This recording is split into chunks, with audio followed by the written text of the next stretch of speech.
اب صلی اللہ علیہ وآلہ سورج سے زیادہ روشن چہرے، چودھویں کے چاند سے زیادہ پرنور پیشانی اور صبح نصادق سے زیادہ خوبصورت شکل و صورت کے ساتھ مسکراتے تھے۔ اب کا دہن مبارک بہتے چشمے سے زیادہ شفاف، بشاشت بارش سے زیادہ تر و تازہ اور اخلاق باد نسیم سے زیادہ نفیس و لطیف تھا۔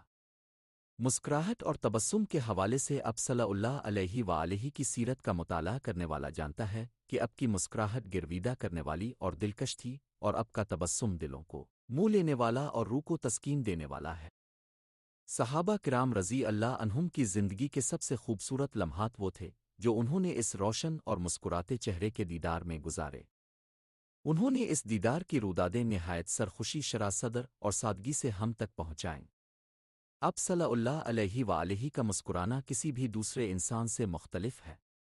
اب کی مسکراہٹ کو علماء کرام اب کی رضامندی پر محمول کرتے ہیں اور وہ شریعت بن جاتی ہے۔ اب کسی منظر اور واقعہ کو پسند کریں تو وہ دین بن جاتا ہے۔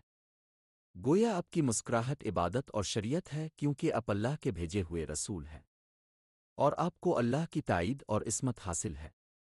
نبی کریم صلی اللہ علیہ وآلہ نے مسکرانے کی ترغیب دلائی اور بتایا کہ یہ نیکی ہے۔ سیدنا ابوذر رضی اللہ عنہ سے روایت ہے کہ نبی اکرم نے مجھ سے فرمایا کہ نیکی میں کسی چیز کو حقیر نہ سمجھو، اور تم اپنے مسلمان بھائی کو کھلے ہوئے چہرے سے ملو۔ اپنے بتایا کہ مسکراہٹ صدقہ ہے جس پر مسلمان کو اجر ملتا ہے، چنانچہ اپنے فرمایا تمہارا اپنے بھائی کو دیکھ کر مسکرانا بھی تمہارے لیے صدقہ ہے۔ نبی اکرم صلی اللہ علیہ وآلہ سے ملنے اور اب کی مسکراہٹ دیکھنے والے ہر شخص نے اس بات کا اعتراف کیا کہ اللہ نے اب کو جھوٹی مسکراہٹ سے بھی محفوظ رکھا، کیونکہ اب کی مسکراہٹ انبیاء کرام کا سنت ہے جو ان کے پاکیزہ باطن، شفاف دل، پختہ ایمان، ساتر عقیدے اور پاک صاف روح کی دلیل ہے۔ شاعر نے کیا خوب کہا ہے، اب صلی اللہ علیہ وآلہ کے چہرہ انور کے نوار سے ستارے راوشنی پاتے ہیں، اور اب کے جود و کرم سے فجر روشن ہوتی اور مسکراتی ہے۔